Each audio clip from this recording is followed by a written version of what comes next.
We now call the town council meeting to order for June 18th. It's 7 o'clock. Councilor Boncory, would you lead us with the Pledge of Allegiance? I pledge allegiance to the flag of the United States of America and to the republic for which it stands, one nation, under God, indivisible, with liberty and justice for all. Please call the roll. Council Ingman. Here. Council Callum. Present. Council Christopher. Here. Council Boncory. Here. Council Farino. Yep. Council Conti. Present. Vice President Lettieri. Yeah. President Beckham. Present. Thank you.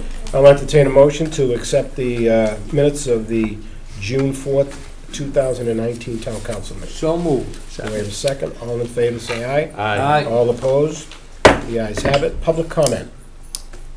Anybody wish to be heard? Yes. At the last council meeting, I had sent a letter to you asking for the council to begin a discussion on making a home for Parks and Rec, and I noticed that it's not even on the agenda tonight, and I just am a little bit disappointed. I thought that that was something that we could start to address so that something could be done before they start their fall programs. That slipped through the cracks, and All right. I apologize.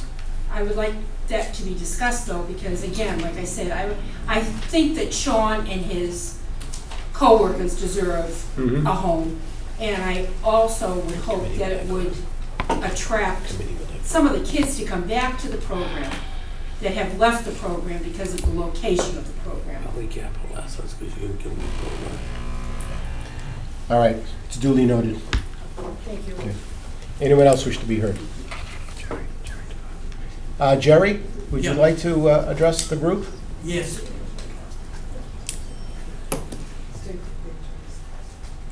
I want to thank you for allowing me. Jerry. Jerry, turn to your right. Turn to your right, Jerry. Turn this way. There you go. Okay. I want to thank you for allowing me to speak. I filed legislation on those who are hard of hearing and blind. And the reason I filed it is that the legislature, the Commission for the Deaf, the parents of the hard of hearing children, only passed hearing aids for the children up to 21 years of age, and then forgot that people who were blind and hard of hearing.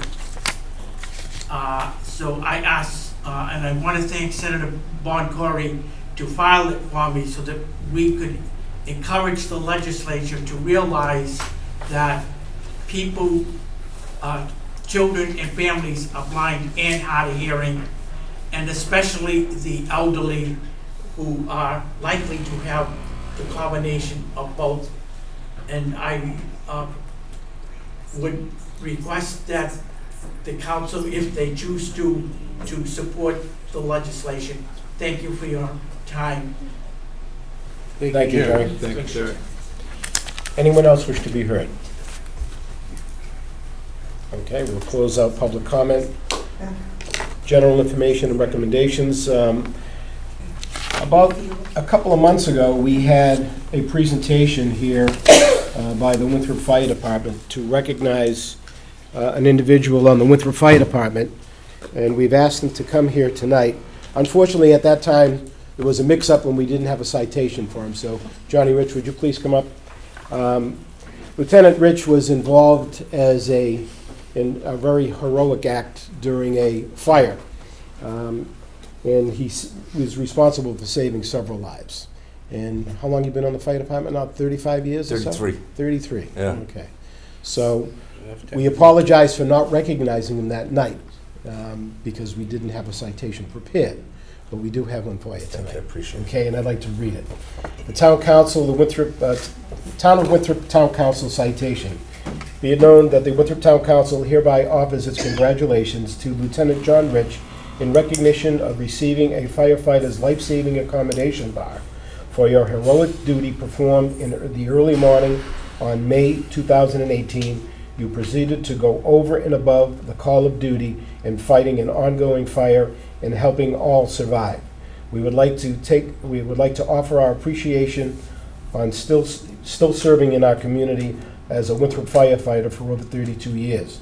The Winthrop Town Council and the citizens of Winthrop give a sincere thank you, given this 18th day of June 2019 at Winthrop, Massachusetts. Ron Vecchia, Town Council President, Jim Lettieri, Richard Farino, Nick LaConte, Phil Boncory, Heather Engman, Peter Christopher, and Linda Calla. And before I give it to you, I have to sign it. Thanks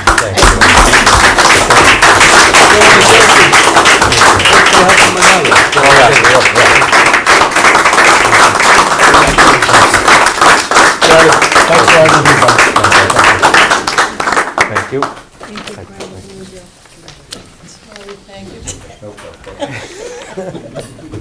And I do want to mention, a couple of weeks ago, we recognized a bunch of young people from the Parks and Rec program, and Giada Jajarian, we failed to recognize her. We didn't read her name, but we did send her a citation.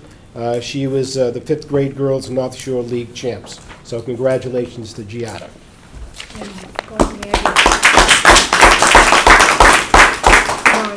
Yes. Got Maggie Conlon too. She was the state champion. No, that was for the Elks. We haven't got there yet.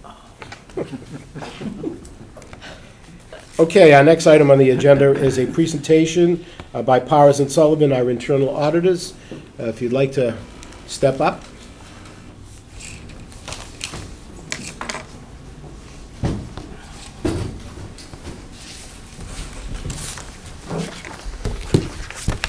Thank you. Good evening. Good evening. My name is Jim Powers from Powers and Sullivan. I'm a partner with the firm, and we're external auditors. And each year we're hired to complete an audit of the town's financials statements, issue an opinion on that. In addition to that, we have to do, in accordance with federal regulations, a compliance audit. It's called a single audit on your federal grants. And we put together what's called a management letter, some suggestions relative to your operations, to maybe give you some points on what we see other communities doing, suggestions for improvements. Things with the management letter, as you go through and when we discuss that, what you don't want to see in there is with things called material weaknesses or significant deficiencies. We don't believe the town had any relative to their operations, but that's one of the things that we want to talk about. So before you are 3 different reports, and I will highlight them. I will not go page by page unless somebody wants me to, and I don't think so. And if I can take questions as we go through the chair as we go through, and I discuss if you want, or you can question it. It's up to you how you want to do that. First report is the reports on federal awards. There's federal requirements that anytime you receive over $750,000 of federal aid, either directly from the federal government or through the state, that you have to do what's called a single audit. There's compliance auditing on these particular grants, and the federal government wants to ensure that their money is being spent properly in accordance with their regulations. Not only the state regulations that you have to abide by, or the local ordinance that finance have to abide by, and they put together what's called a uniform compliance supplement that tells us these are the type of audit procedures you need to go through and audit.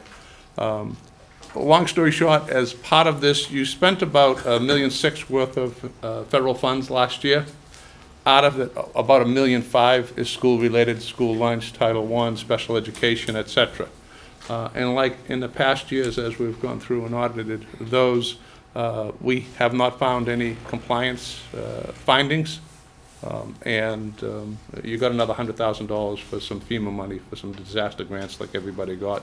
And that got you up to the $1.6 million. Clean report, no issues. Couldn't get a better one from our standpoint. If you have any questions on that, if not, I'll move on to the next report. The next report I'd like to discuss is the actual financial statements themselves. One of the things that's in the management letter that we talk about is getting your, the other post-employment benefit. You have an actuarial study, OPEB benefits. You need to get a study done each year by an actuary in order to find out where you are, what's your liabilities, what's your assets, and your potential long-term liability.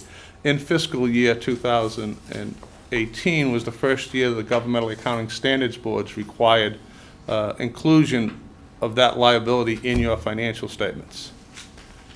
The report, because of a variety of different reasons, and it's in the management letter, was late and wasn't done until March. And so we can't finish the audit. Even though the books were closed for all intents and purposes for months on end, we had to wait for that report. And it's a collaborative effort between the town and the actuary in order to get all the information they need in order to produce that report. One of the things, in talking to Anna earlier, different approach this year. Obviously, you had a lot of transition last year, and the people that needed to get that done. So instead of having the financial statements done so late, we realistically should be here before the end of the calendar year, and that's the preference that we have. And the numbers we're talking about is on the financial statements are June 30th, 18. Now, everybody knows where you've been. You've got your free cash certified. The numbers are there.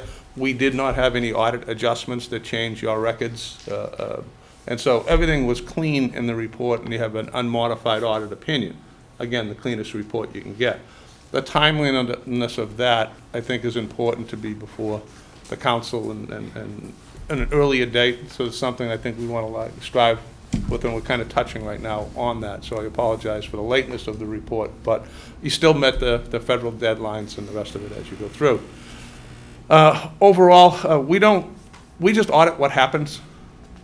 We don't tell you what you should spend your money on, policy standpoint. That's not our job. Our job is to take a look at what's voted, what's approved, how the budget's put together, how you spend it in accordance with mass law, and obviously the budgetary restraints that all municipalities have to live under. The town has a pretty good financial condition at this point in time. You have $3 million worth of stabilization fund as of last year, $3 million worth of fund balance on a $50 million budget. So you have $6 million plus of reserves, and so you're over 10%. It's not fantastic, but it's good. There's a lot of other communities that are a lot lower than you. If you take a look at the budget to actual statements, you'll find that you historically have been budgeting conservatively on the revenue. You had $600,000 worth of revenues exceeding budget, some up, some down, but in total, that adds to your free cash each year and replenishes free cash as you use that. You had a lot of turnbacks in your appropriations, still funding the stabilization fund and keeping that level consistent. And so that's a good thing, and obviously that's the thing that everybody wants to make sure that you balance as you go through. Two big things that you want to take a look at, and always, is your long-term liabilities. You manage your debt properly, et cetera, and make sure that the actual debt service payment each year doesn't overwhelm and hamstring the budget as you go through this. But two unfunded liabilities, one being your pension system. You are, compared to pretty much everybody else, is in great shape for your pension. Okay, you're almost 90% funded at the end of 12/31/17, which is on last year's financial statements. You've consistently been above 70%. The last 3 years before that, you were at 70, and then went up to 75 to 78, and you jumped up all the way there, all the way to almost 90% funded. You also, compared to a lot of other communities, use a lower discount rate. And without getting into the technical side of that, the lower the discount rate, the more conservative your projections are. And so being 90% funded, the state was using 7.5%, you're using 7.25%. I think they're pushing down to where you are.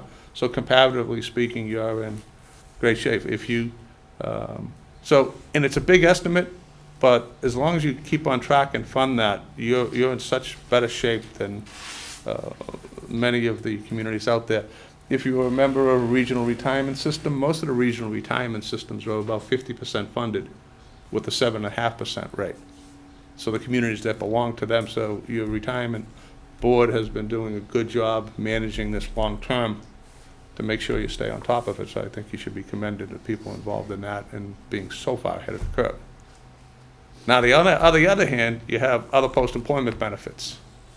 Well, other post-employment benefits, there was never a requirement to fund that. Retirement system always required an employer contribution. This is something that has been addressed for the last 10 years, I'd say. You have the ability with your OPEB trust to, you set up an OPEB trust, but you have $300,000 in there, whatever, and you've got a $90 million liability. So you really haven't done anything for all intents and purposes. That liability is higher because you have to use a discount rate that is extremely low. It's called the risk-free rate. That's because you're not going to earn any substantial investment income to reduce that liability. And so therefore, that $90 million liability, if you were funding that the same way you funded the pensions, actually the liability would be probably cut in half, okay? But that requires dedicated resources from the town in order to do that. A lot of communities that are in your position, depending on funding, they fund and have an appropriation every year, even if it's nominal, just to get it used to, and you go through that, something that doesn't bust your budget, and don't yell at me if I'm messing you up here. But you don't really need to do that. A lot of times what you have is, because you're so well-funded in your pension system, you in effect owe almost the same population that money. So if you were 50% funded in pension, I'd say you need to increase your contributions there. But you'll be funded, probably fully funded, a lot sooner than everybody else. And what a lot of the plans are for communities in your shape would be to say, once we're fully funded, our appropriation level will go down at least in half. And so what part of the plan is to say, well, instead of contributing to the retirement system, we're not going to reduce our appropriation that we have every year. We're going to shift that payment over to the OPEB trust. And so that's a plan that you have as a possibility. Your amount that you're unfunded is not unusual. Probably 80% of the communities are in the same boat as you. There's probably about 20% of the communities that have had and taken active, proactive, and fully fund, and trying to fully fund that over the next 20 years or so. But I think you're in pretty good shape relative to that from a financial standpoint. Those are the biggest things on your financial statements as you go through. Everything else was good. We have, like I said, a clean opinion. It's a long report. Again, I don't think anybody wants me to go page by page, but if you had a specific question on something that I didn't touch on, I'd be happy to address that at this time. Questions? Council?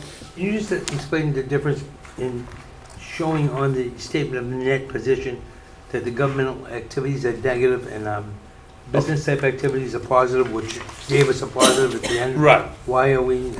In the statement of net position, okay, and this is the first time when I said the OPEB liability, you used to have an actuarial valuation before 2018. You knew what your liability was, but it wasn't required to be recorded on your financial statements. So the Governmental Accounting Standards Board said, okay, starting in fiscal year 18, you have to put that $90 million liability on your full accrual statements. And so full accrual statements is a different measurement basis than your budgetary basis, which is substantially a cash basis of accounting. There's some minor accruals and encumbrances. And the fund-based statements, which is called the modified accrual basis of accounting.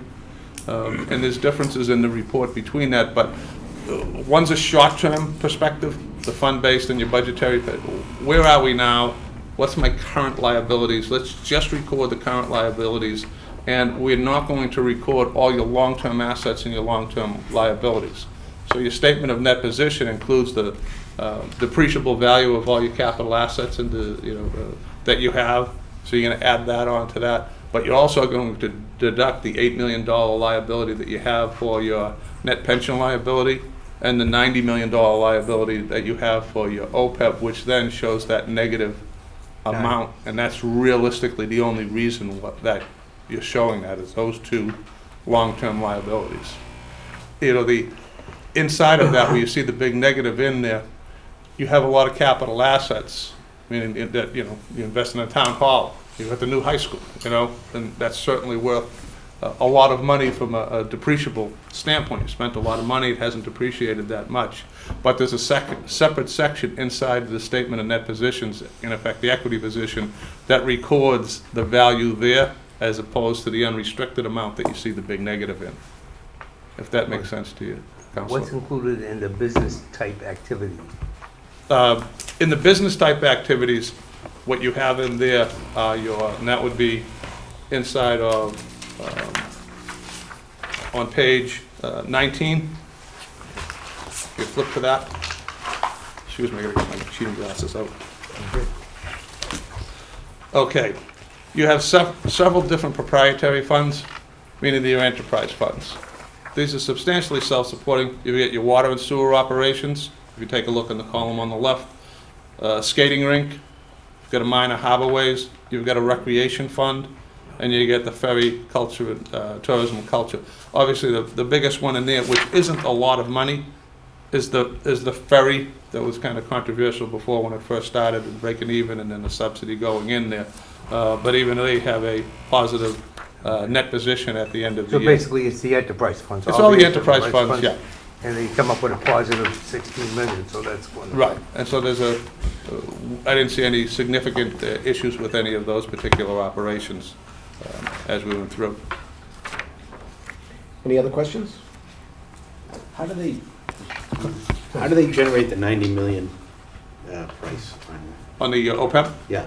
Okay, what you have to do is, you take every retiree, so Mass law requires that How many years out do they go for that? until the last person dies, projected actuarially. So if you're looking at, say if you hired a 25-year-old,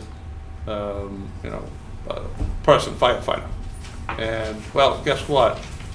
They're gonna live, basically, actual actuarial tables to probably, even males now are going up to like 85, 86, maybe 90. So you take from today, when it's 25, and I'm gonna live to 85, if I do my math right, that's 60 years, Right. okay? And so you have to, the actuary says, okay, what do we expect? There's a medical trend rate, there's a discount rate, and so they don't get any benefits till, say, retires at 65. So the next 40 years, they're accumulating, in effect, a piece of that benefit every year that they're gonna receive from when he retires or she retires at 65 for the next 20 or 25 years. So during that 40-year period, what you should be doing is putting aside into your trust fund the amount of the benefit projected that they're gonna earn for that year. And then by the time they go to retire, and this is under a perfect system, that the next 20 years of life that you project this person will live, you'll have enough money in that account to pay for your share of that benefit as you go through. So it's like taking every employee, every retiree, projecting out their lifespan, projecting out what it's going to cost based on the percentage that the town contributes to the health plan, whether it's 50-50 or whether it's 100%, and saying, okay, this is the town share. Project that payment out. What do you think medical costs will do in 60 years from now? I don't know what's going to happen. Neither is the actuary. They're guessing at this.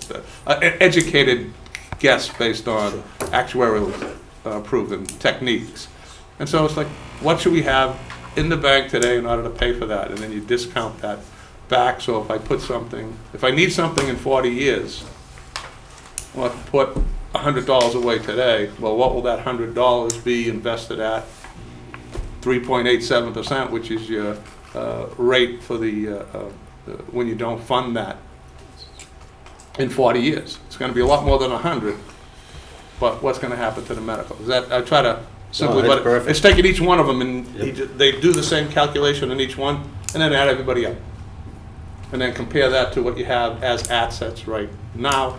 And they also will take a look at your funding policy like your funding policy for the retirement system, it's like there's all kinds of assumptions, where you are, what are you contributing, it's kind of well known.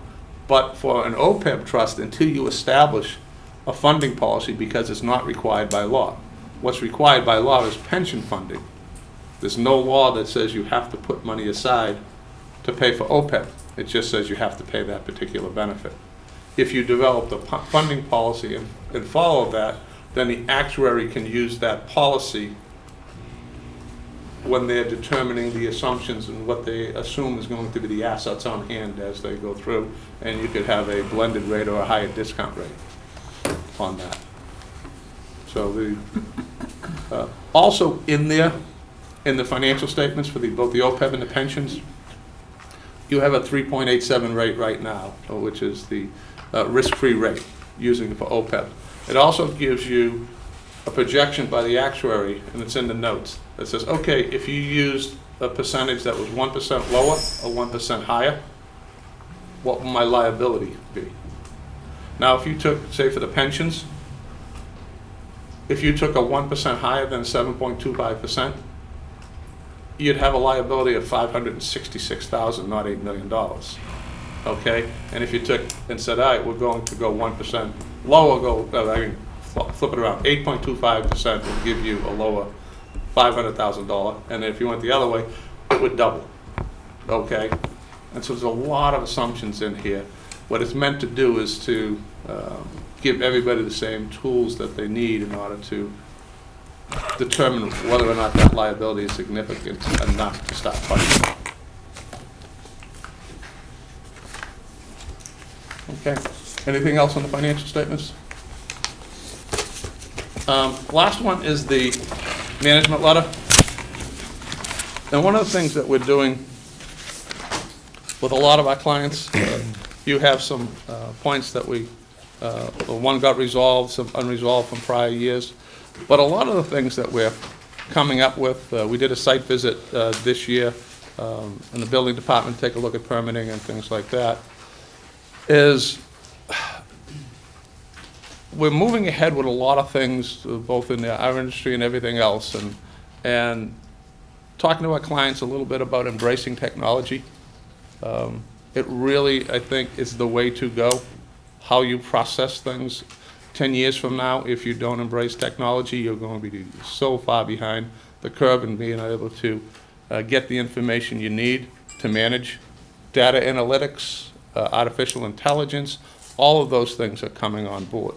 So how you set yourself up to do that, a lot of these points have that. It can be as simple as a recommendation for using permitting software to really, if anybody had a question on a permit, you have that data readily available. You don't have to go down and chase something down manually. If you want to see and how does that integrate with what is the average square foot cost of an addition in Winthrop or in the Boston area or somewhere else, you can take a look at that automatically without having to go to manual tables. And so people can look at that saying, are we charging the right amount? It's easy to audit, it's easy to go through, and it's easy to provide reports. And that goes along, you've been doing this with your software, your management software. But even as we go through to each department, if we did additional site visits, we'd probably be coming up with points that say, you know, you do a lot of things manually. It's not the way of the future.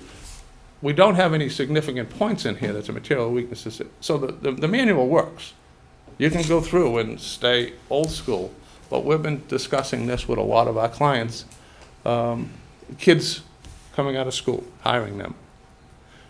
If you don't embrace the technology, you know, us old timers who've been around, I've embraced the technology in my firm, and I'm so glad I did it.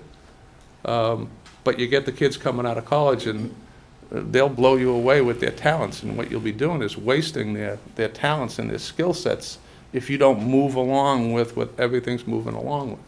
Not to say that you need to redo everything and spend all kinds of money, but you know, a strategic plan as you go through, as we went through the other things, you know, a purchase order system. There's so many benefits in a purchase order system from management standpoint. To get one in place, to use it, to be able to do reasonable projections as you go through. That's a little bit of technology that could be helpful to your operation. Not that you're doing anything wrong now, but it certainly adds value, at least from our standpoint, if you go through that. Compensated absence is another one. You can use technology to track everybody's compensated absences, meaning vacation time, sick time, personal time, all these other things. You know, you should be, you know, the employees realistically, as you go through a lot of other communities, although the finances are well managed, it'd be nice to see on your check every week where you are.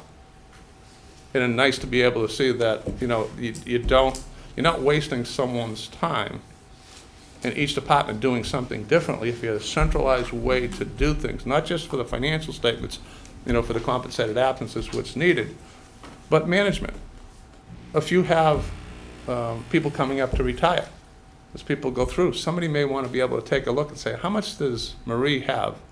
I think she's going to retire in 2 years, and what's our liability? Because we've seen that happen in a lot of communities where you're unprepared for that, and all of a sudden you've got a $60,000 buyout, which the person has earned, and they do that, but then what you might not be able to do is backfill that position for 6 months. Those type of things, and those are the type of things that, although these points are specific on some additional things, I think the whole thing, document internal controls. What are the holes? Again, the more that you do from a technology standpoint, I think the better off you'll be. Again, that's just kind of our opinion. I can go through each point if you want to have any questions on that. I figured I'd just give you an overall viewpoint, because they can all, most of these things kind of relate to that. There's a couple of them. There's some minor things still left over in the senior center, which I expect would be done this year. Disaster recovery plan, that should be something in place. Again, from a technology standpoint, we took a look at cybersecurity. It looks like you're doing a pretty good job. My manager went through that. That's something you also got to, don't be afraid to invest in cybersecurity. It is not a matter of if you're going to get hit, it's a matter of when. We've had a lot of communities this year, and you might hear from Treasurer that something as simple as, and it's probably happened, I don't know, probably about 40 or 50 times so far that I know about in the last year. Somebody sends an email. It looks like, you know, Jim Powers at powersandsullivan.com. But instead of the O, they're using the 0. It looks like my email address, but it is not my email address because they use the 0 as opposed to an O. And it says, oh, I want to change my direct deposit. Here's my new routing number, and here's my account number. And people just go along in the payroll department, and they change it because they got an email from me. And then somebody's not looking at the account because it's direct deposited, all of a sudden a month later saying, I'm bouncing checks. And they've done it several times. And so the simple as that, the ransomware and the other thing, I mean, there's easy fixes for that. So everybody that's done that, we said it's simple as making the employee come down to the payroll department. Hand him a cancel check. You know, okay, I said, we can change that, but don't do it by email. IT department should be sending out fake emails all the time to challenge you to see whether or not who's the guy that's going to click on that email and blow us up. Okay? Sometimes it's the people at the top that do it more than the normal people, the workers. But it's like, oh, that looks interesting. Oh, and they click it. Now, nothing's going to happen except for that education, that training, the investment in where we're going as a society is, it saves a lot of time, but you have to build and understand the risks associated with and again, we looked at, we think you're doing a pretty good job on that, but something, if somebody suggests that, you know, maybe we should do a cybersecurity audit, you should really evaluate that and determine whether or not that makes sense under the environment you are, listen to your IT people, and it may be a little bit of an investment that will go a long way as you go through that. That's kind of my... Questions? Thank you, Jim. You good? Thank you, Jim. All right, thank you all. Thank you. Take care.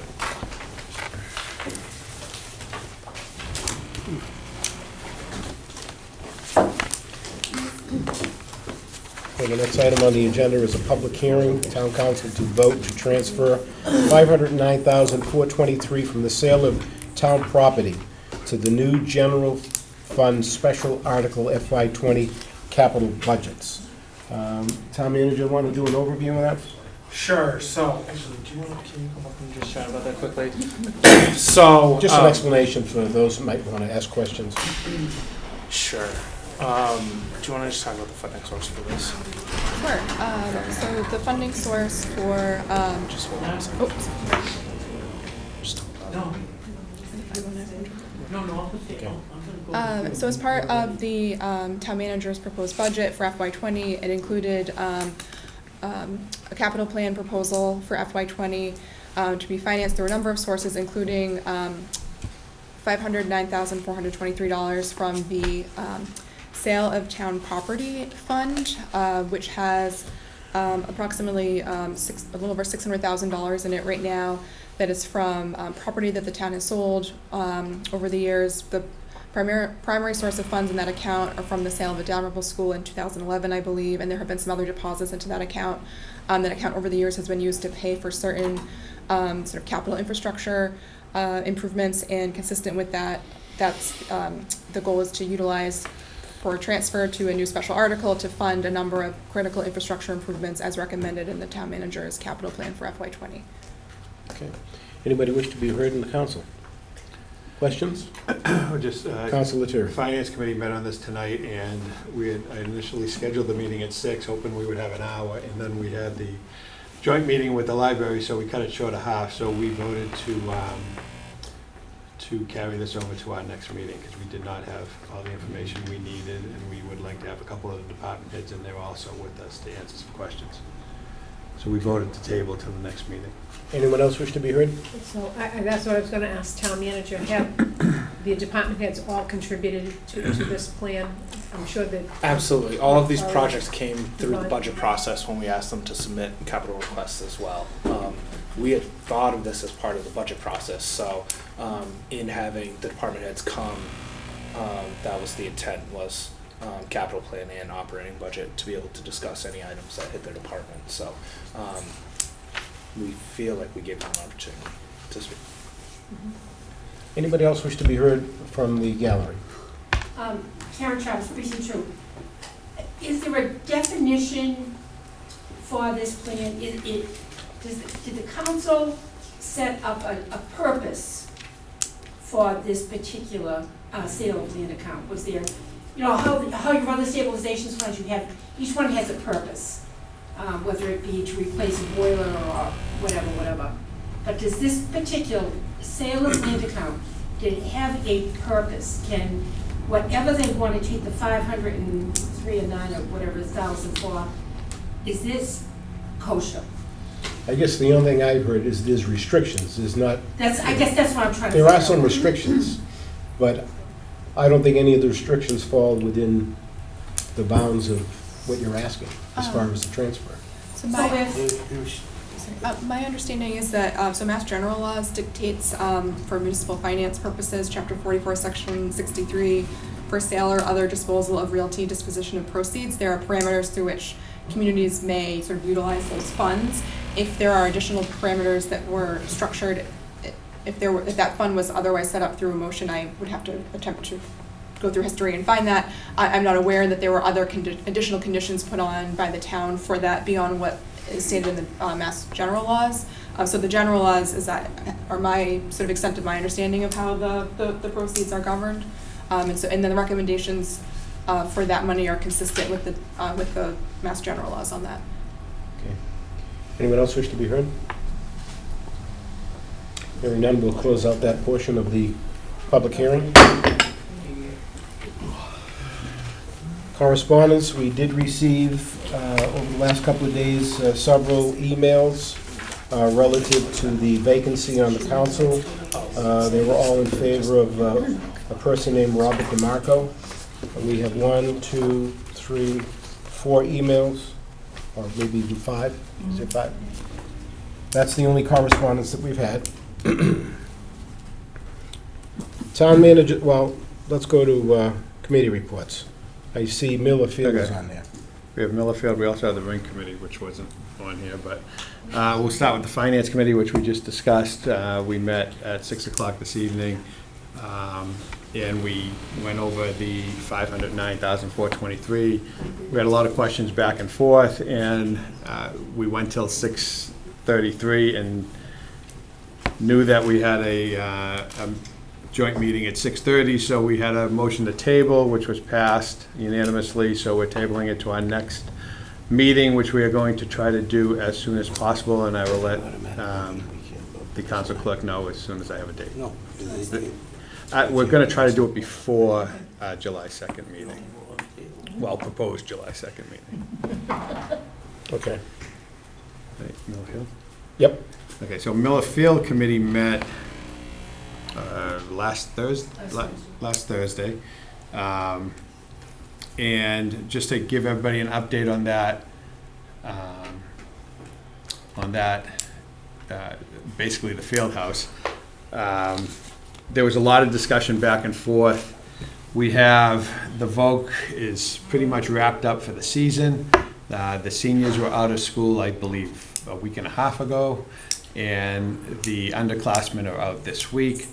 So they did an incredible job for what they did over this season.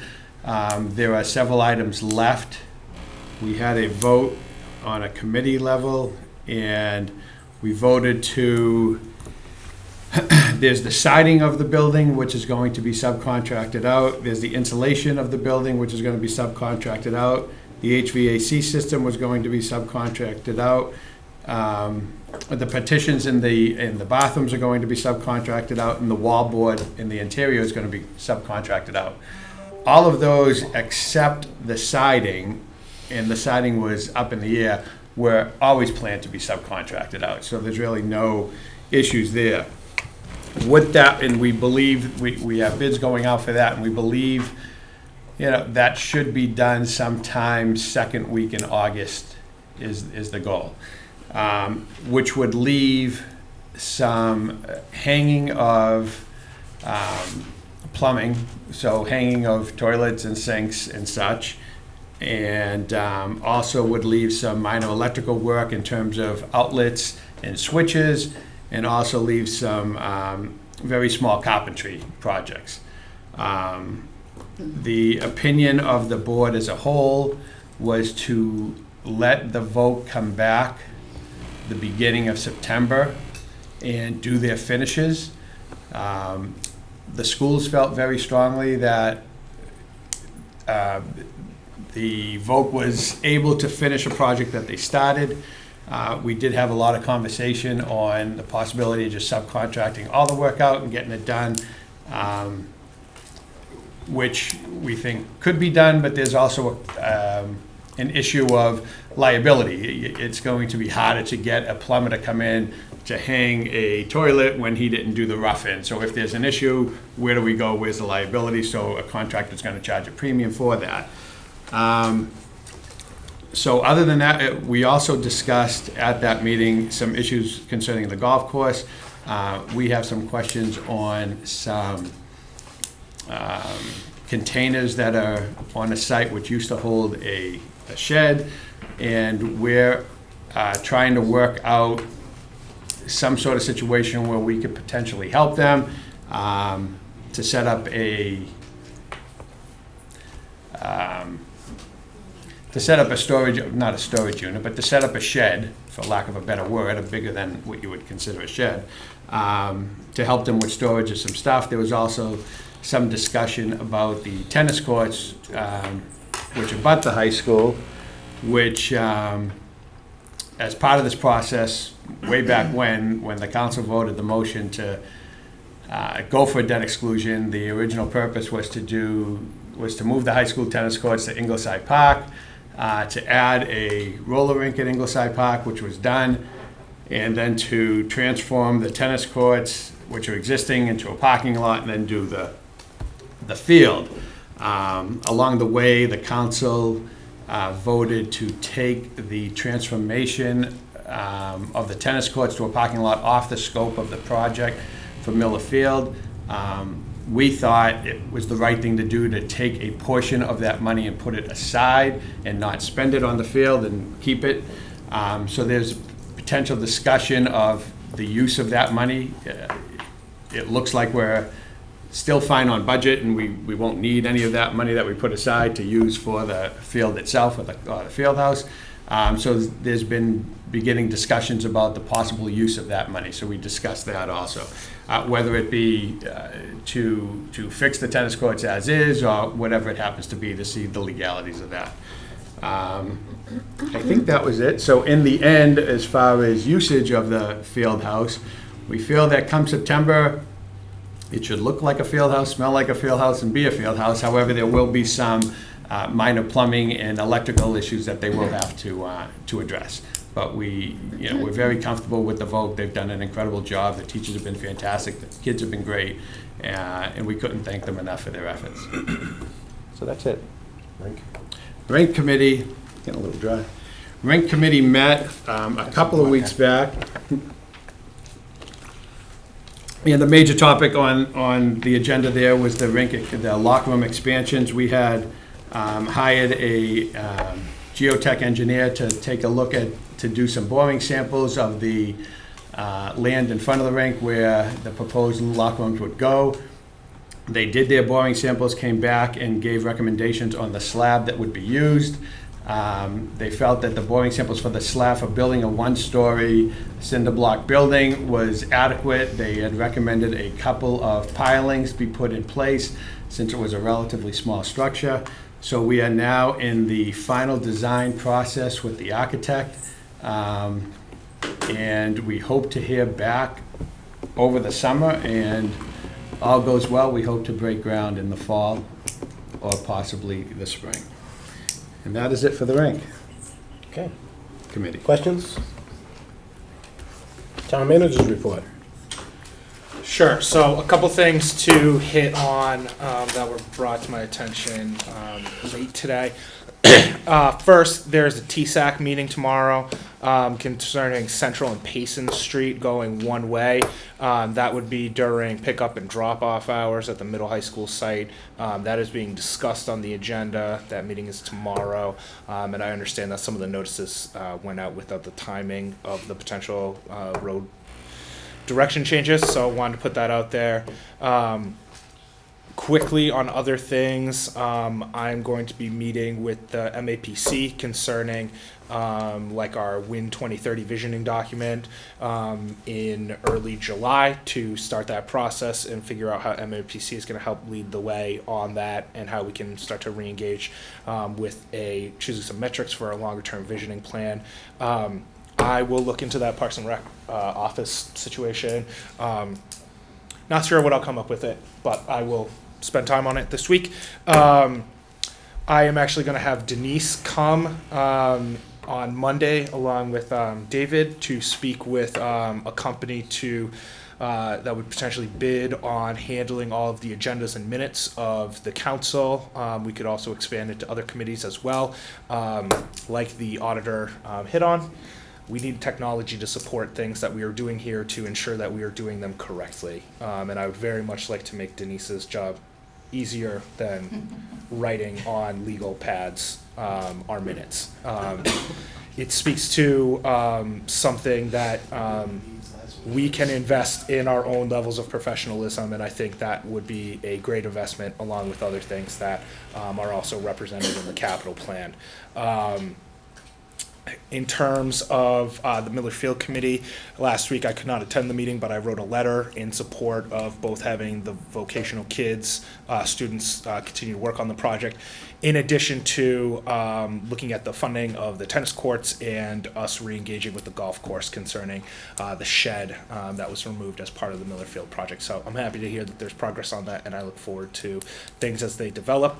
In terms of the legality of the utilizing funds for the tennis courts, I would like to put something together for probably the July 2nd meeting that hopefully some language that the council would be comfortable signing on to that then would be presented to the Miller Field Committee as like a piece of support legislation type of thing. I can also write another letter under the charter. All of the town buildings and properties and stuff like that fall under my office. So I think if both the council and my office kind of jointly express our support for the project, I think that we could potentially move forward on it, and it would be good to kind of continue to build something of an athletic complex there. We've kind of centralized some of our better athletic facilities in town, and it'd be great to continue building those up.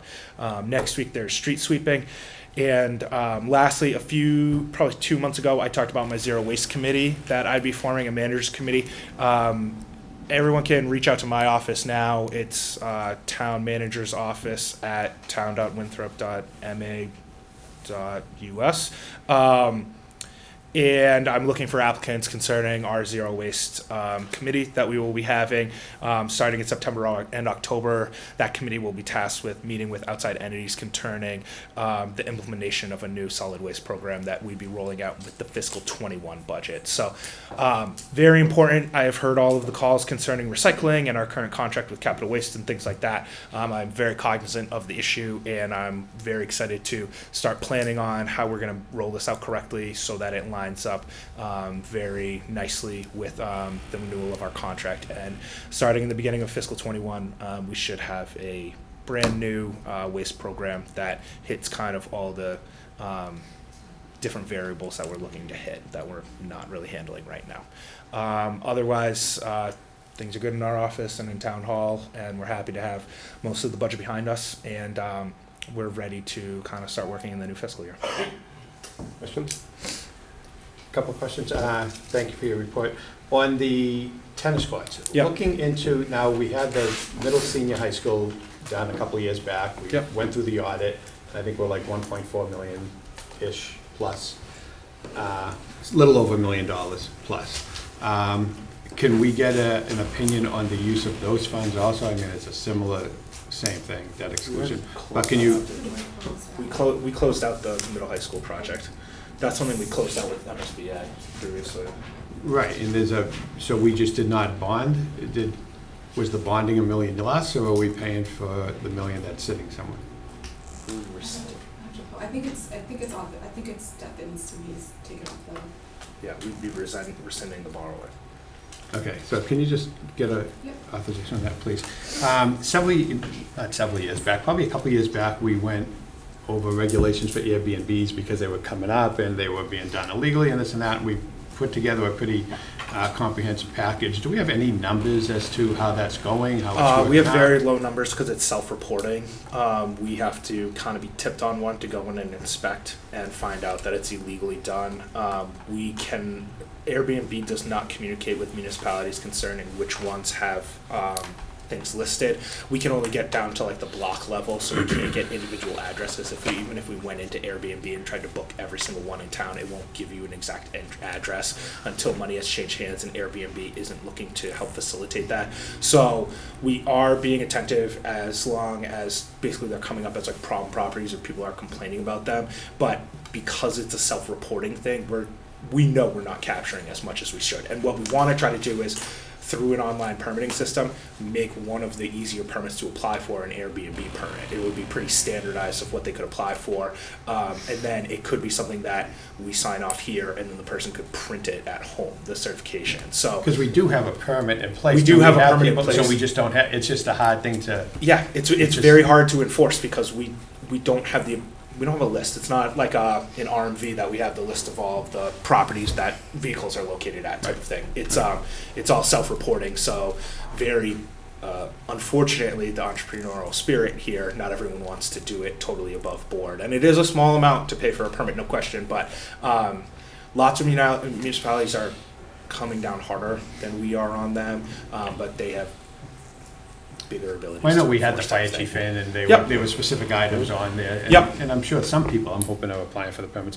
And my last question is the ferry. I know I received an email today, so this is the second time in 2 weeks maybe Yep. that we've had some sort of disruption in service. It seems like we have a lot of people that have the ability to be a captain.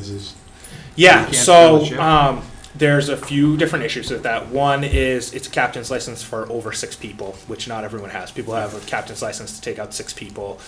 Even our harbor master has a captain's license up to 6 people. He could take the ferry out, but only with 6 people on it, type of thing. Second, this is a real series of bad timing. We have one of our more reliable employees was at a wedding, I believe out of the country, as well as one has fallen ill in the past 2 weeks, like hospital level ill. So we've had a staffing issue, no question. We do not want to reduce service at any time. We have reached outside of the parameters of just the Winthrop municipal government to also look for people to fill in as captains. We've reached out to BHC, Bay State, those types of larger entities that employ more captains, and said, what would it take to get these shifts covered type of thing, because we know our contractual obligations to it. We want these shifts filled, and we are working as hard as possible to ensure that all the shifts are filled. And this just speaks to the difficulties of a municipality managing a ferry on their own. This is not something that we have a on-deck group of captains that are part-time employed by us that we can call in at any point in time to come in and they'll staff us. We're short on our salaries, and we're short on people that are on our rolls in terms of the background check and stuff like that. And it just seems we've had issues over the past, several years with the ferry, but never, I don't believe that we've had an issue with closures because of staffing. So Yep. I just hope that you do, and I'm sure you're doing all you can do to make sure that it's successful for, like any enterprise fund, we want it to be as Absolutely. successful At the end of the day, as I want to cover those routes. We've committed to multi-modes of transportation. We want to provide an alternative to people getting into their car and driving into the city.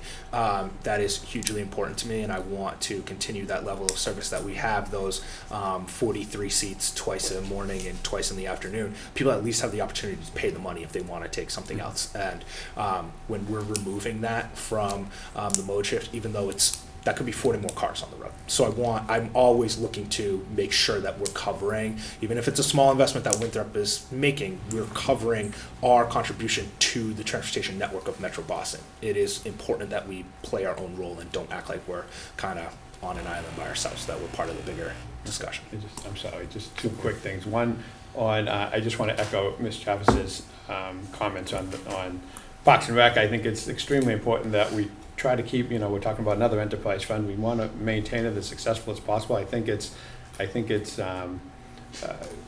very much needed in the town like this. It's not only for the youth, it's for he does a lot of adult programs too. I think Sean does a great job, and I think, we've been lacking giving him the resources he needs and space he needs.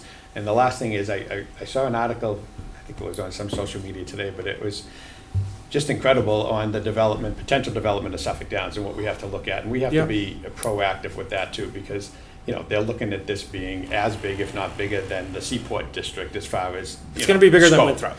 And it's going to be bigger than Winthrop. It's going to be 10,000 units, which, 2 people a unit is bigger than Winthrop. Yep. And shopping and everything else and all that entails, and it also entails traffic and everything else. But I hope that, not that we have a seat at the table or anything, but if we could, anything we can to try to. No. We do have a seat at the table. Okay. HYM has been into my office more than once. We've talked to them. Specifically, the first thing that comes up is transportation. Mm-hmm. You're adding 10,000, 20 more thousand people to a transportation network that's already stressed. Their first thing is that they're building up back from the train station, so they're going to try to spur the development there and the initial buy-in on not availability of parking, but the availability of transport. So it's going to be both the stations that are either end of it. That's where they're first building back from. In terms of our transportation network, they're looking to do things on 1A to alleviate the turns on 1A that impact Winthrop the most, which is something that helps, making it so people coming down Beachmont actually are presented with a light that lasts a little bit longer. As a person who takes that left every day, I know what that can be like, so getting out of town could be a little bit easier. And they would be kind of reformatting the driveway or the driving there to kind of mirror what Memorial is, that you go down and take a U-turn instead of taking the left turn, so they don't have the huge queuing up in the middle. That really is what's pushing all the traffic back from like the Starbucks there and stuff like that. They're looking to do those types of things. What would be most beneficial to Winthrop, though, is they are looking to kind of do what like tech companies are doing in terms of a shuttle to get people that last mile places. And we've engaged with them about what would it take to bring their shuttle through town. There are a few locations that we think that shuttle used as an augmentation to the buses that we have in town, that it's really for Winthrop, how do we get people to the public transportation that's available? Even when that's totally built up, the Blue Line shouldn't totally be at capacity, so we still can be bringing people there. It's just how do we get people out of their cars and that 3/4 of a mile into the Blue Line? That's what we're trying to do. So them providing that as a service to us, even if it's just they have 10 routes and 1 route a day hits us type of thing, it's like the 20, 30 people getting out of cars using an alternative mode. That's what we can contribute in Winthrop. So we have been talking to them, and we're going to be talking to them of their build out of their retail and things like that too. We want to be an active participant in it because, you know, Revere and Boston are at the table with them kind of dictating how the project gets built, but we can be at the table in terms of, can you lessen the impact of this, or can you locate this part of the project in a different place so we don't have the negative impacts of it as well. So they're talking to us. They're willing and able to talk to us whenever we want to, and they've been more open than a developer that needs to be, that is out of town. So we've had good conversations with them, and I think we'll continue to have good conversations with them. Thank you. Council Free. Just wanted to do a little follow-up. Back in May, I had my precinct meeting, and I had some of those concerns down on Winthrop Street, the end of Winthrop Street, about their pavement and their the finished work that was done. Yep. And access to their homes, and I just haven't really gotten any follow-up. I know the budget's been a priority and some other issues that you guys have been working on. I just want to make sure that we don't leave those people without some kind of alternative to what they have right now, and that those places are going to be repaired. Not so much the sidewalks. I understand that you can't really do the sidewalks, but their access on their property, that the work quality they felt was substandard, and rightfully so. I saw it, and it wasn't really up to par, and it's starting to fail. So I just wanted to keep that in your mind and in the back of your head. Okay, thank you. Anyone else? I just want to hit on the Airbnbs again, because we spent a good year putting that together, and we cooperated with the people that were looking to build them. And my daughter had a baby shower this week, so people came from all over the country to the shower, and they were staying at Airbnbs. I mean, they stayed at one of the legal ones out of the 2. Yeah. But there were 12 other Airbnbs on the Winthrop site, which did have street names but not numbers. That's our problem. And I got some of those numbers this week. I bet you did. I think we should be having Inspection Service Department looking at these. They are, and it's part of what we do with the Harvard students as well. This is something that they're going to focus on hoarding this year, but we can enter this into part of the conversation as well. It is a real problem property thing that I do think between working with Harvard and the Viewpoint type of thing, we can. They are showing pictures of every house on it, and they're showing the street, so we should be hard to find them. I'll make you a constable, and you can help me out with that one. Okay, I'll take it. I can appoint you tonight because I'm appointing a constable tonight. Anyone else wish to be heard? I can't take it. No? Okay. The school committee report, we met last night, June 17th. Most of the night was spent in executive session regarding collective bargaining. We actually approved the adjusted budget. The superintendent and the members of the school committee were very grateful that the town council came up with another $140,000 for their budget, and we approved the budget. They still had a shortfall of about $413 from their level service budget, and they made some adjustments and so forth, but there were no cuts in terms of teachers or staff. Superintendent's Evaluation Committee starts, and we approve the meeting dates for the 2019-2020 session. That was that. Under old business. Julia? Under old business, town council to transfer $509,423 from sale of town property to the new general fund special article for fiscal 20 capital projects. Now that did not come out of the finance committee. In fact, they want to hold additional meetings to discuss this. Well, one meeting. One meeting, but I I don't know what there is to discuss. This is me personally speaking. They went through this whole process. If we didn't make a motion, pass the gavel. All right. I would like to make, He's the vice. he's the vice, well, he's going to have, no. But I would like to make a motion that we do vote on this evening. And I understand where you're coming from, Jim, because you're pretty meticulous when it comes to the Finance Committee. However, we've gone through a process for the last 3 months, a budget process, in-depth. We had every department head either in front of this council or in front of the Finance Commission. They've done a tremendous job, a very professional job, actually outlining where this money is going to be spent. And they did due diligence relative whether or not we can spend that money. I have a copy of an email from KP, if I can find it. And this is to the council, this is to David Rodriguez, as we reviewed and his email below. In our opinion, the town can apply the sale of proceeds for the purchase of the police cruiser per Section 71, Chapter 44, General Laws, in the purchase installation of computer software per Section 7-9 of said chapter, assuming that there is no outstanding indebtedness on the real property that was sold and that the real property in question was not parkland. So, to me, we've got the ruling that whatever they want to do is legal. I think we should just proceed with this and give them an endorsement of getting this job done the way it should be. I'll second your motion. All right, there's a motion on the floor and second discussion on the motion. I could pass the gavel to somebody so I can speak.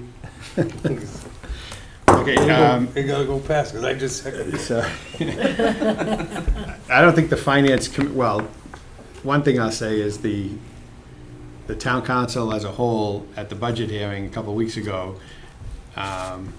unanimously accepted the finance committees who worked their butts off, finance committee's recommendations. Part of the finance committee's recommendations were to not spend sale of land, so basically do not spend money that we receive from the Dalrymple School to buy software. We know that there was an opinion that said it was okay. We're not saying it's illegal. We're saying it's more immoral and not the way it was thought to be used. Some of the software is, one of it is $48,000 with a recurring licensing fee of $20,000. Another one is, I don't know off the top of my head, $18,000 with a recurring licensing fee of $10,000. When we as the Finance Commission and just me as a councilor looking at spending capital money, which was for sale of a building in this town that stood for almost 80 years, I just do not think it's moral or right, whether it be legal or not, to use it to buy software. As far as the vehicles being purchased, I think they're needed. As far as the police cruiser, I think that was in the budget a couple of years ago, maybe twice, and it kept getting pulled.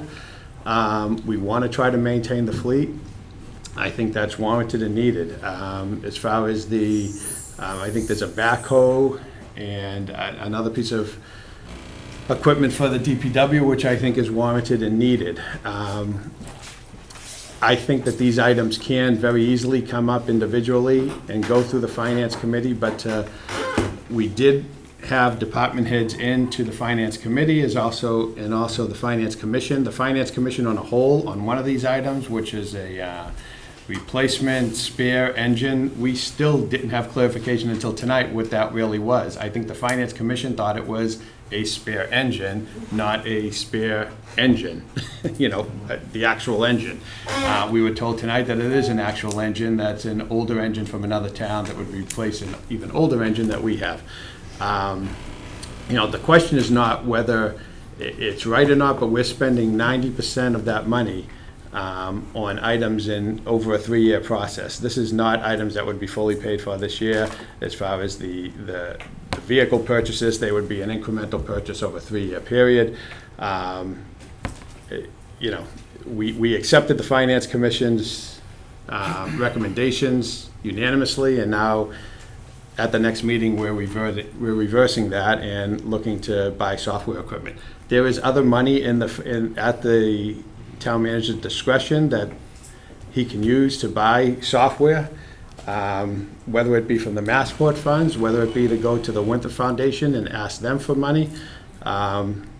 But to use 90% of the money that we've had in there for the last 8 years, and to use 90% of it in a 1-year shot just to buy stuff is, a lot of people would like a lot of things. If they can't afford it, you can't buy it.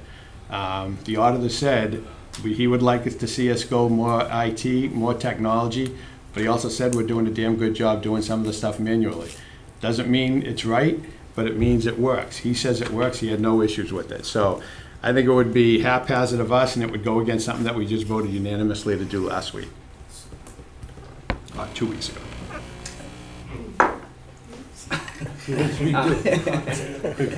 So, I do think that we have vetted this pretty well. I don't have an issue with any of the expenditures.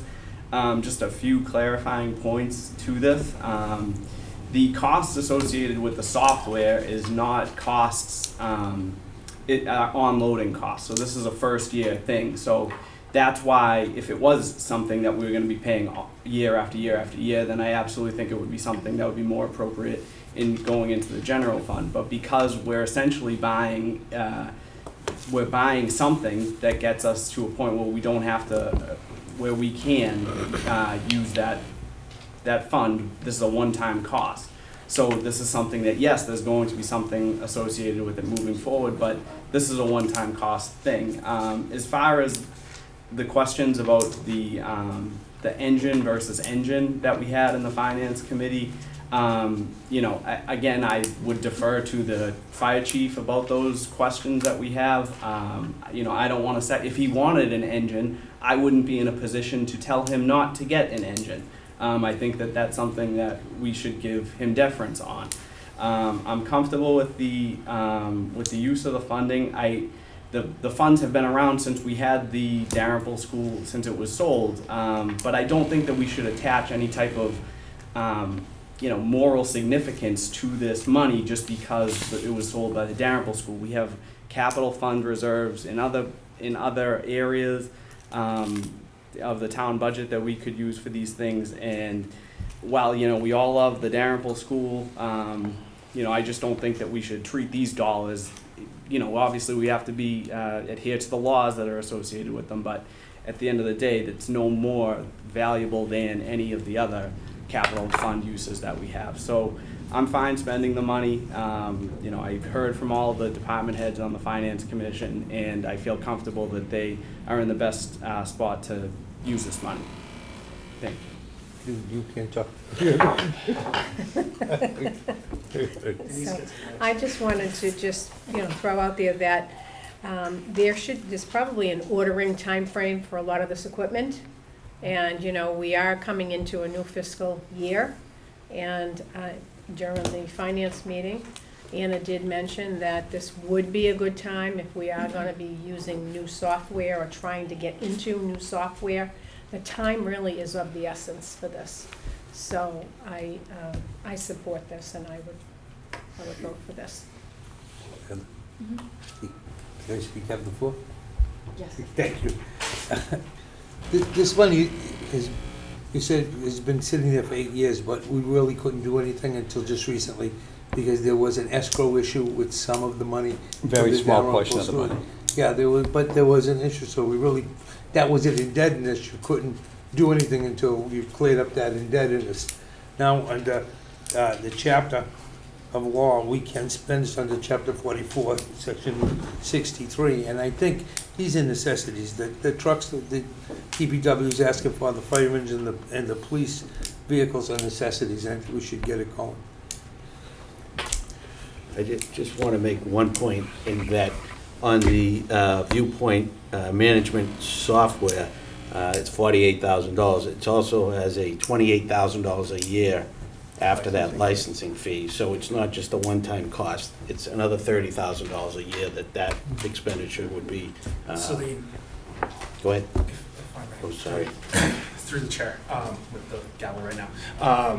So the intent, as Councilor Christopher had noted, was that this is the implementation of these programs. So when we have people come out on site to train us on things, to do special dedicated time with the town from us to go from doing everything on paper to having a completely web-based solution. We need help getting from one point to the other. We can't just do that ourselves. It's not going to Best Buy and buying a piece of software and saying, here you go, Carla, go run with it. It's having months of meetings and onboarding sessions so that we can have staff trained on things, because this is all legal compliance things. Like, we have our auditor here, the first thing in the management level is about web-based permitting. Like, we're not doing that. We don't have the ability to do that right now. If someone calls about a piece of property, first they have to call. They can't do any research on their own. There's literally nothing they can do other than calling our office, hopefully during office hours, or showing up to the office in person. I want to take that away. That is, in my mind, absurd that a municipality isn't trying to go to all ends of the earth to serve our community at all hours. And we're not doing that now. We fall very short, even to the point of we're not open on Fridays in many municipal departments. So if you have a public records request that you want to come in at 7:30 on a Thursday, too bad, you're waiting until Monday. There's literally nothing that can be done with that. So in terms of that, or our permitting department looking at C-Clip Fix, so when people are complaining about a sidewalk, we have a centralized record management piece of software that can communicate with people and communicate with our DPW department. OpenGov, that brought us this modern budget. We need these tools. We need these tools now. I have waited to put them into the capital budget, but we need them more than anything. There is no replacing this through people, and there is no easy fix for any of these things. We are out of compliance, full stop, in multiple departments. And this is the first stop of it, and next year's capital plan will most likely have 5 other departments that need software solutions that we will be using capital items for the first time implementation of that, and we will be shifting these items that are in year 2 and their licensing fees, we will be shifting that over to the operating budget. So that's really what we're trying to do, is we need to onboard a lot of stuff in a year, and we need to keep onboarding stuff. We are not in good shape. If people ask for specific pieces of information from us, I'm not sure our town could actually provide them. And that's what I'm trying to do. It's been a big thing for me to add transparency across the board, and I feel like I did that through the budget process. This is just adding layers of transparency to every department, because I can't know if they're doing things right or wrong in any department if I don't have the information available in an easy to decipher format. And right now, we don't have that with probably 90% of our departments. So this stuff is totally necessary. And I talked about it with the Finance Commission, I've talked with many counselors about it. I've been talking about it the whole time I've been here. So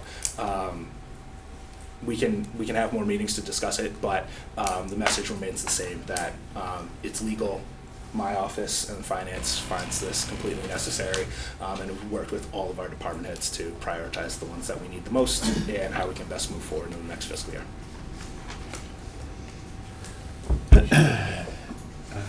Acting counsel. Again, I have no issue with the 4 or 5 items, 6 items in regards to vehicle purchases or vehicle type purchases. My issue is with the Vision 8 upgrade and the viewpoint permitting management, along with the OpenGov. That's going to add roughly $65,000 to $70,000 in licensing fees a year to next year's budget, which will be, as a full-time employee. This software replaces more than one person.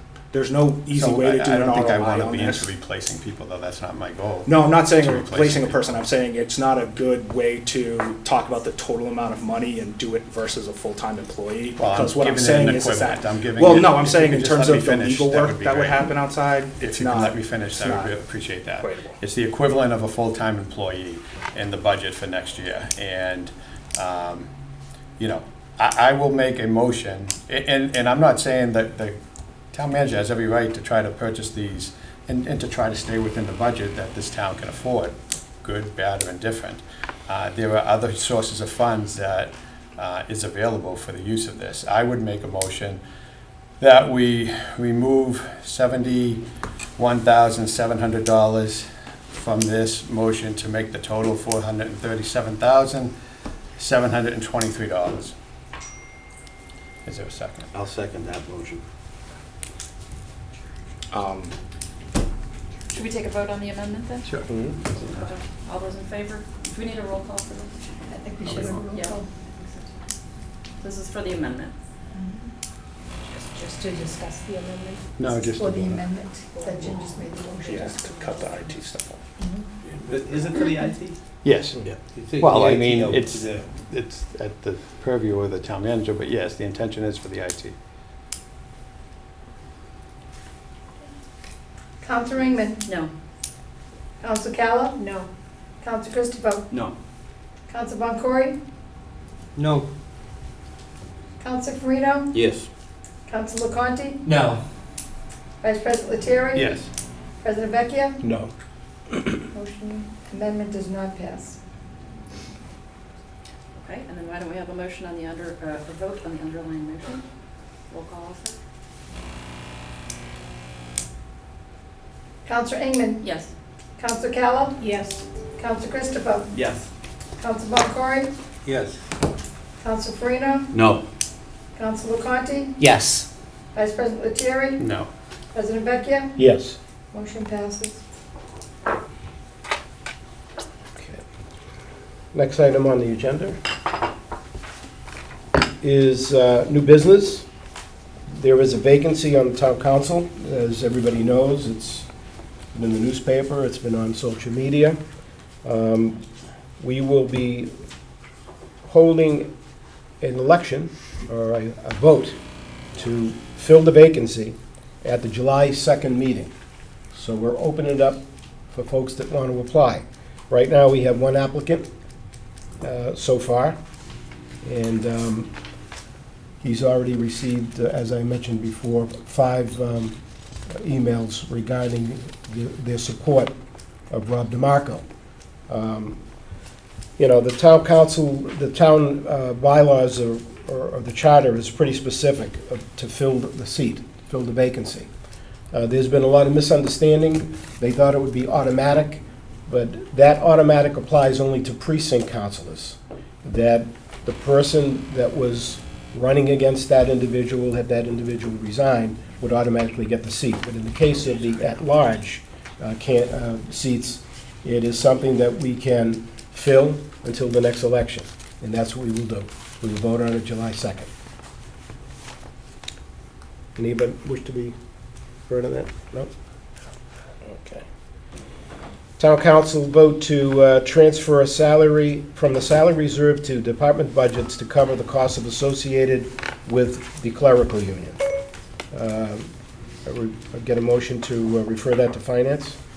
So moved. I have a second. I'll second it. All in favor? Aye. All opposed? The ayes have it. Town council to vote to transfer $10,000 from the highway personal line to the cemetery personal line FY19. Do I hear a motion to refer to finance? So moved. All in favor? Aye. All opposed? The ayes have it. The town council meeting for July and August. It was proposed to have a meeting July 2nd in July. And what was the date in August? August 13th. August 13th. Motion to amend council rules and to go to one meeting in July and August for said dates, July 2nd and August 13th. Motion's been made. Does it Second. Seconded. Any discussion on the motion? All in favor, say aye. Aye. All opposed? No. Say no. He always does. We'll break the He doesn't rules. believe in suspending the rules. Okay, appointments and reappointments. Hold on a second, yeah. Let me go through that. I do have some appointments. Oh, sorry, Jimmy. I keep doing it this way. Keep forgetting. Okay. The town council accept the appointment made by Town Council President Ron Vecchia to reappoint the following policy-making committee members for a term to expire June 30th, 2022. The Conservation Commission, Melissa Kaiser. The Historical Committee, Liz Carella and Tom Curry. There's been 3 nominations. We'll take them together. Is there a second on the nominations? I'll second the nominations. Any discussion on the motion? All those in favor say aye. Aye. Opposed, no. Ayes have it. That the town council accept the appointment made by Town Council President Vecchia to reappoint the following non-policy making committee members for a term to expire June 30th, 2022. The Beautification Committee, Betty Peabody. The Citizens Advisory Committee on Finance, Michael Goldberg, Jan Twombly. The Tree Committee, Susan Wolverton, Tom Dudarian. The Winthrop Airport Hazards Committee, Dave Phipps and Richard Bangs. All right, there's been a nomination for 7 individuals. We'll take them in its entirety. Is there a second to the nomination? I second it. Is there discussion on the nomination? All those in favor say aye. Aye. Opposed, no. The ayes have it. That the town council accept the appointment made by Town Council President Vecchia to reappoint James Gus Foley as constable for the town of Winthrop for a term to expire June 30th, 2022. Nomination is in order. Second? Seconded. Second is here. Any discussion on the motion? Seeing none, all those in favor say aye. Aye. Opposed, none. The ayes have it. And after review of it, each candidate that offered their application to the open seat on the planning board, the decision has been made to name Steve Kudalakis to fulfill this seat until the expiration date of June 30th, 2022. We'd like to thank Mr. Dodd for his application, his continued interest in volunteering his time for our community. The motion that the town council accept the appointment by Town Council President Vecchia to appoint Steve Kudalakis to the Winthrop Planning Board for a term to expire June 30th, 2022, or take any other action thereto. There's a motion on the floor. Is there a second? Second. Second by Councilor Leconte. Any discussion on the motion? Seeing none, all those in favor say aye. Aye. Opposed? The ayes have it. Thank you. That's it. That's it. A while back, I think probably about a month ago, the Winthrop School Committee voted to name the track at Miller Field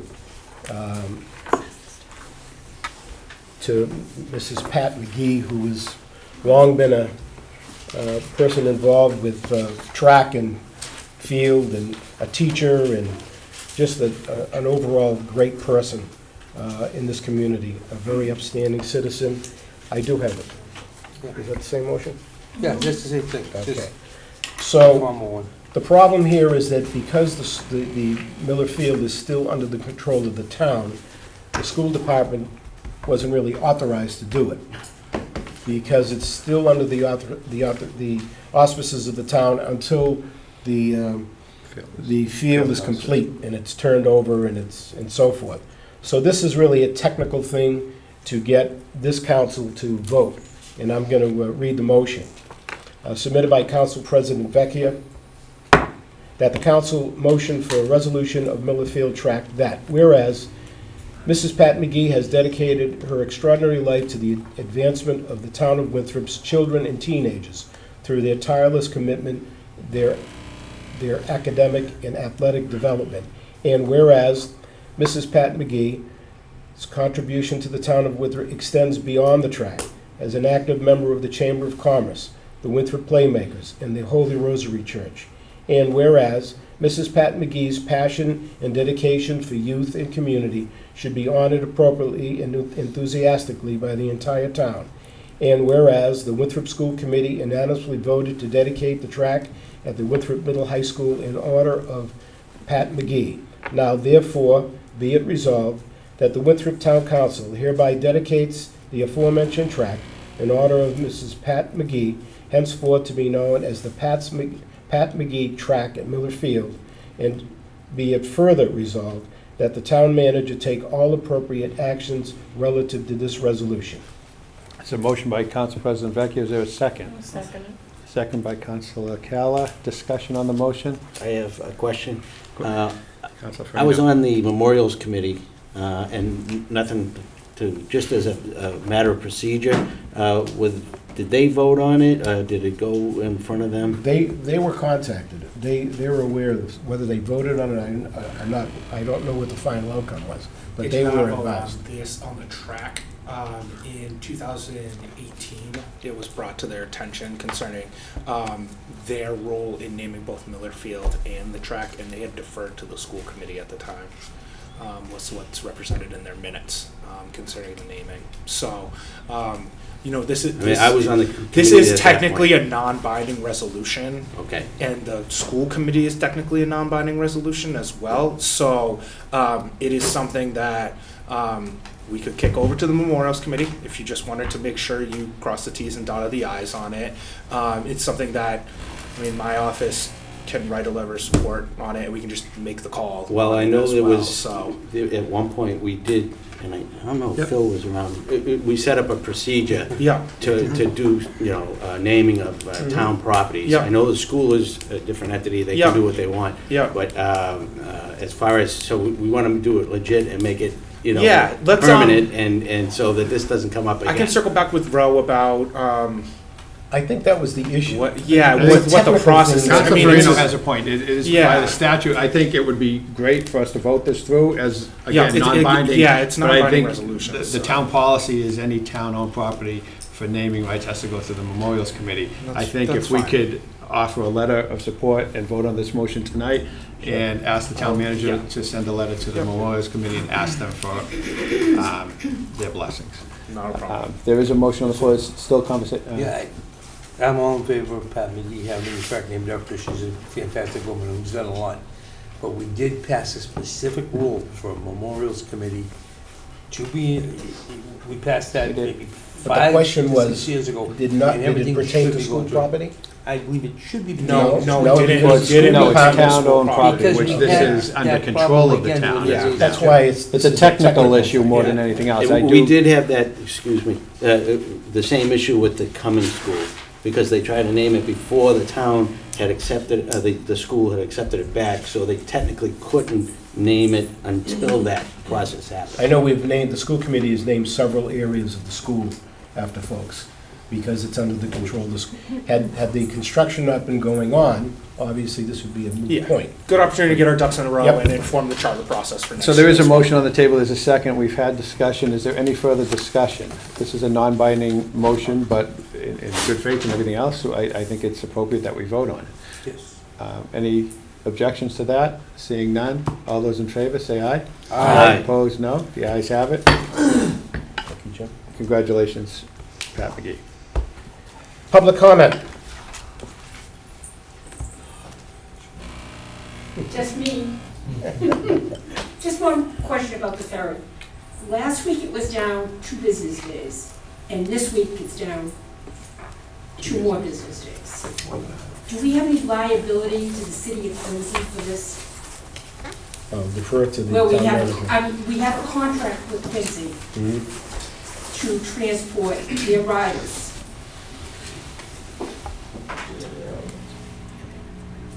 So we have a contract with DOT, is technically who we have the contract with, and we have an MOA with Quincy.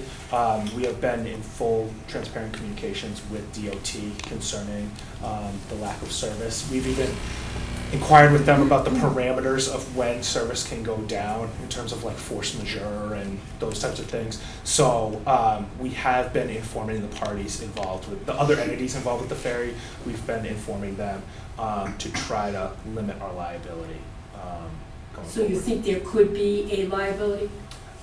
If our reduction in service continues long into the summer, yes. As of right now, yeah, it would only be for the subsidy for it, but it would be if we have a serious impact for the service for a longer period of time, yes, I think we would have some financial consequences for that. And can I just ask, through you to the town manager, could he possibly send a copy of that management letter to Bob Wynn so that he could distribute it to the other members of the Citizens Finance, please? Sure. With the the audit Yes. manager letter? Absolutely. Yep. Anyone else wish to be heard? Yes. Hi, so I sent along some other neighbors an email to the town manager's office regarding a proposed path that the Highlands residents had heard might be coming. And it's interesting tonight just to be thinking about Suffolk Downs and also that strip of roadway that's under construction, and there's a plan in place to be changing that with bump outs and configurations. and now also a bike path that comes from the marsh area.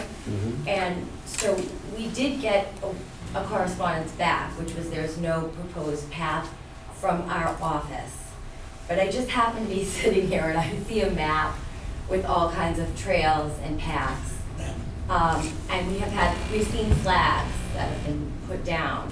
I did put a call into DCR to communicate with them, and I'm waiting to correspond with them. But is there a proposed plan from DCR? Is there any knowledge from anyone here about a bike path, a walking path, or a trail to be coming through Short Beach to wrap around Mahan Ave and out into the street?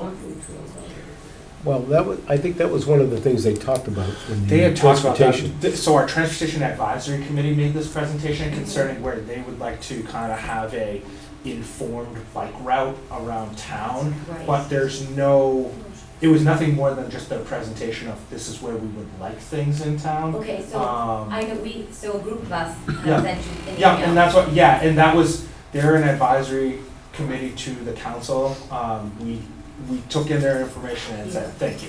So I think the Highland residents would like a seat at any table because we have a grade situation, we have a swale situation, we already have a seawall that's degrading. So the idea of increasing usage, not just from Winthrop, but from other communities, and now we're talking about Suffolk Downs and all of those units that might want to use this, it really presents a problem to the residents. The other thing too is our property goes to the, right before the seawall, and all of us, I know my house and the 3 neighbors next to me, we all have swales that we have to maintain. I get fined from the Conservation Committee $300 a day after a storm. So give me 1 second. Every time the grade changes or the seashells move a certain way. So we just want to be, I don't want to have to come in after and fight against it. I would rather be brought in so we can all sit down together and figure out something that works. But this was eye-opening to me just to listen about Suffolk Downs, and there's been a lot of talk about connecting Winthrop to Revere and how that will impact the residents there with the usage of this path. So again, from my office, we're not planning a path there. We're not building a bike path. We're not flagging or anything like that. Nothing has been brought through my office concerning that location that you're talking about. Nor, unfortunately, do we have the resources in the budget to be tackling a project like that. So that's, I know we've kind of gone around on that type of thing, but it's not, it's not something that is coming from us Does spending the DCR money. have to get permission from you and from the town of Winthrop and from our council to do this? That's not DCI property. Yeah, I don't. That's town property. That's town property. Yeah. So the town would have to, like, our conservation committee. It would be a huge process. It would If we did anything within 100 feet of the mean high water, at the Conservation Commission, you would have to run all kinds of permits and so forth. It's a long, drawn-out process. Okay. And again, that riprap behind your house that goes all the way Yes. just to where the Short Beach begins, that's all town-owned land. That's not all DCI. town. Okay.